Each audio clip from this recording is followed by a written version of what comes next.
Hello, Namaste and Adab. This is Harita Kala and I'm an emotional wellness coach. Madam నన్ను మా ఆయన కొడుతున్నాడు.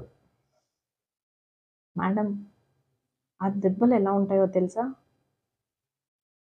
అరే బాబా! నాకు ఆ పెయిన్ ఏంటో తెలియకపోవచ్చు కానీ, ఐ వుడ్ సే ఎందుకు అంత స్టేజ్ దాకా తెచ్చుకుంటారు అనేసి. I'm so sorry to say this. This is not personal to anybody. ఎవరిని క్వెషన్ చేయాలని, పర్సనల్‌గా వాళ్ళ గురించి ఇక్కడ పెట్టానని కాదు. జనరల్‌గా చెప్తున్నాను. మనల్ని ఎవరైనా కొడుతున్నారు, లేదా బూతులు తిడుతున్నారు అన్నప్పుడు, మన బాడీలో ఒక డిఫెన్స్ మెకానిజం సిస్టమ్ అని బ్రెయిన్‌లో ఒక బ్యూటిఫుల్ సెంటర్ ఉంటుంది. ఓకే. మనం దానికిచ్చిన ట్రైనింగ్ వల్ల డెసిషన్స్ తీసుకోగలదు. దానికి మీరు రిపీటెడ్‌గా ఏమి డెసిషన్స్ తీసుకునే అలవాటు చేశారు? మేబీ కొట్టిన తర్వాత మీరు అలానే అడ్జస్ట్ అవుతూ కొన్ని సంవత్సరాలు గడిపేసి ఉంటుంటారు. సో, మీకు మీరు ఇచ్చినది ఏంటి సొల్యూషను? అడ్జస్ట్‌మెంట్. తప్పనట్లేదు. అడ్జస్ట్‌మెంట్ ఉన్నాం కాబట్టే ఇప్పటిదాకా ఫ్యామిలీస్ నిలిచినాయి. But what kind of an adjustment? హెల్ప్‌లెస్‌గా ఉండి అడ్జస్ట్ అయ్యారా?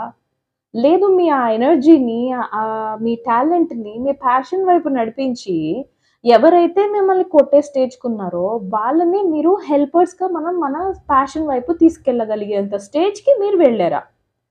ప్రాబ్లమ్స్ అందరికీ వస్తాయి. బట్ ప్రాబ్లమ్స్‌ని మనం ఎలా ఫేస్ చేస్తున్నాం అన్నది మనల్ని డిఫైన్ చేస్తది. Right? So I hope this video is helpful to those people who are struggling. Okay, do not hesitate. అంటే అది భయపడద్దు. Do not get feared. Too much గా భయపడకండి. అలా అని too much గా give up. Don't be like వదిలేయద్దు. Right? Start taking small action steps. మీరు ధైర్యంగా మారాలి అని అంటే చిన్న యాక్షన్ స్టెప్స్ నుంచి మీరే మీ లైఫ్‌ని రీడిజైన్ చేసుకోవాలి. అక్కడ నేను మీకేమైనా హెల్ప్ అవ్వగలనిపిస్తే మాత్రం I am just a call away. Okay. See you in my call. Thank you. Have a good day.